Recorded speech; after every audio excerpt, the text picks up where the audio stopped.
अस्सलाम वालेकुम वरहमतुल्लाहि वबरकातुहू। कराची सरीना मार्केट में एक कत्ल हुआ है जिसकी वीडियो की डिटेल्स मैं आपको दूंगा कि उस लड़के का कत्ल क्यों किया गया है, इसके पीछे क्या रीज़न थी। वीडियो को एंड तक ज़रूर वॉच कीजिएगा। और ऐसे सिक्योरिटी गार्ड्स या कोई भी बंदा है, अगर आप किसी कोई न्यू यूट्यूबर है किसी से प्रैंक करने जा रहा है तो वो इन बातों का ज़रूर ख़ास ख्याल रखे। ये वीडियो उन यंगस्टर्स के लिए बहुत ज़रूरी है जो इन फ्यूचर अपना यूट्यूब चैनल बनाने की सोच रहे हैं, या फिर व्लॉगिंग करने की, या फिर कोई प्रैंक वाला चैनल बनाने की सोच रहे हैं। तो ये वाक़या है मंगल वाले दिन का, जिस दिन एक लड़का कराची का जो कि सरीना मार्केट में गया और उसने इंडिया और पाकिस्तान के, आपको पता है कि मैचेस चल रहे हैं, तो जिसकी वजह से उसने सोचा कि मैं सरीना मार्केट जाऊं और लोगों से रिव्यूज़ लूं उस मैच के बारे में, कि लोगों के क्या रिव्यूज़ हैं और वो क्या राय रखते हैं इस मैच के बारे में।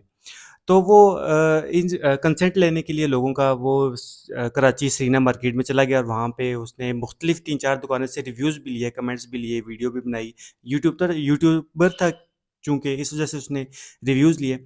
इसके बाद जब वो 5वीं दुकान में गया या छठी दुकान में गया, वहाँ पे उसको एक सिक्योरिटी गार्ड नज़र आया जो कि पठान था, ठीक है?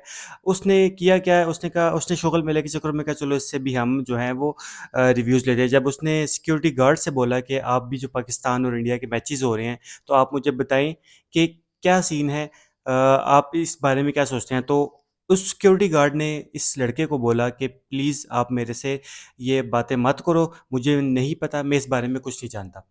तो इस लड़के ने आगे से इस चीज़ को शोगल में ले लिया, या वो उसने कहा कि चलो इससे एक फ़नी कंटेंट क्रिएट होगा। उसने अगेन उससे पूछा, उसने कहा कि प्लीज़ मुझे तंग मत करो। एक तो पता है आपको पठान पठान होते हैं, थोड़े गर्म दिमाग के होते हैं, ठीक है? उसने जब अगेन बार-बार उससे ये बात की तो पठान था वो आगे से, और उसने मना भी किया। बार-बार इसरार करने के बाद उस पठान ने कहा कि मैं तुम्हें गोली मार दूँगा, और उसके बाद उसने इस लड़के को गोली मार दी। 2 फायर किए जिसमें से 1 फायर इसको नहीं लगा, पहला वाला, और दूसरे फायर में इसको गोली लगी और इसके आर-पार हो गई गोली। तो और ये लड़का वहाँ पे तड़पता-तड़पता बाहर फुटपाथ पे ही दुकान के मर गया। आस-पास के लोगों ने, सिक्योरिटी गार्ड खुद तो भाग गया।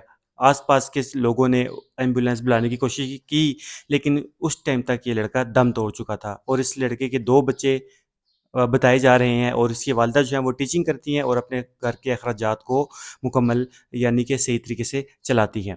और ये लड़का इन मेहनत कर रहा था यूट्यूब पे कि मुझे यूट्यूब से भी इनकम आनी शुरू हो जाए, जिसकी वजह से हमारे घर के हालात जो है वो ठीक तरीके से चलने शुरू हो जाएँ। अब इस पे अब लोग पूछ रहे हैं कि इसमें गलती किसकी है? देखें, आजकल है गर्मी ज़्यादा, ठीक है? और लोग माली मसाइल की वजह से तंग हैं, घरेलू मसाइल की वजह से तंग हैं, आजकल बहुत ज़्यादा परेशानी है। तो प्रैंक करने वाले कोई भी यंगस्टर्स है, मैं ये नहीं कह रहा कि इस लड़के की गलती थी या उस पठान की, तो ऑब्वियसली गलती थी, उसको फायर नहीं करना चाहिए था, जो वो सिक्योरिटी गार्ड था। और ये जो सिक्योरिटी एजेंसीज़ होती हैं, इनका भी ये हक बनता है कि जब वो रिक्रूटमेंट कर रही होती हैं सिक्योरिटी गार्ड की, तो वो एटलीस्ट ये चीज़ ज़रूर चेक किया करें कि आया कि ये जो हम जिसको सिक्योरिटी गार्ड रखे हैं, इसका टेम्पर कैसा है, ज़्यादा गुस्से वाला तो नहीं है, क्योंकि ऑब्वियसली इन्होंने गेट के बाहर खड़ा होना होता है और मुख्तलिफ़ किस्म के कस्टमर्स आते हैं जो कि खुद भी तंग हुए हुए होते हैं, सिक्योरिटी गार्ड भी तंग हुआ हुआ होता है, तो उनकी बहस होती है। और काफ़ी मुकाम पर आपने देखा होगा कि सिक्योरिटी गार्ड और कस्टमर्स आपस में लड़ रहे होते हैं, चाहे वो बैंक के बाहर खड़े हों या किसी भी पॉइंट पे खड़े हों, तो अक्सर कस्टमर्स की और सिक्योरिटी गार्ड की लड़ाई हो रही होती है, और कभी-कभार ये लड़ाई ज़्यादा बढ़ भी जाती है। तो लेकिन और ये एग्जांपल आपकी कराची वाली सामने है।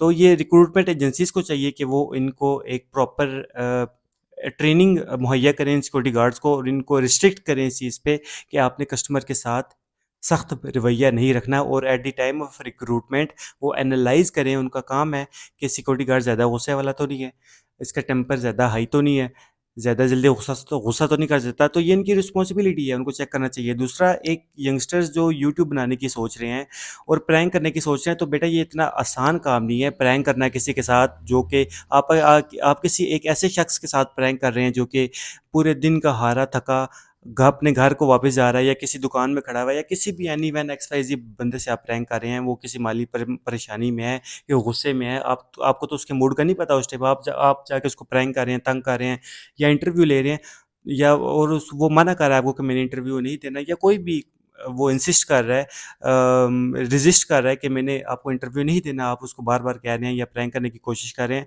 तो ऐसा प्लीज़ मत करें, आजकल वैसे ही बड़ी ज़्यादा गर्मी है। तो इस चीज़ का आपको बहुत ज़्यादा नुकसान होगा, और आपकी लड़ाई भी आपको गोली ना भी लगे, अल्लाह ना करे ऐसा हो, आपकी लड़ाई भी हो सकती है उसके साथ। तो the moral of the story ये कि अल्लाह ताला इस लड़के को जन्नतुल फिरदौस में आला मकाम अता फ़रमाए, और ये जो सिक्योरिटी गार्ड जिसने गोली चलाई है, इसको भी अपने अंजाम तक पहुँचाए और इसको इसकी जो सज़ा है वो इसको ज़रूर मिलनी चाहिए। बुध वाले दिन इसका जलसा होना था आई थिंक, जो कि हो चुका है, और ताकि वो जलसे में ये इन्होंने ये कहना था, एहतजाज करना था उन्होंने कि ये जो कत्ल हुआ है, और रिक्रूटमेंट एजेंसीज़ को भी नोटिफ़िकेशन पहुँचाना था कि आप एटलीस्ट ये हायरिंग करते वक़्त ज़रूर ध्यान रखा करें कि सिक्योरिटी गार्ड कैसा है, और इसका टेम्पर ज़्यादा हाई तो नहीं है। तो ये स्टोरी थी, बहुत दुःख भरा वाक़या है। वीडियो आपको नज़र आ रही होगी, मैंने साथ ये चलती हुई छोड़ दी है। तो please be careful, and channel को सब्सक्राइब कर दीजिएगा, फ़ेसबुक को भी लाइक कर दीजिएगा। थैंक यू, अपना ख़्याल रखिएगा। अल्लाह हाफ़िज़।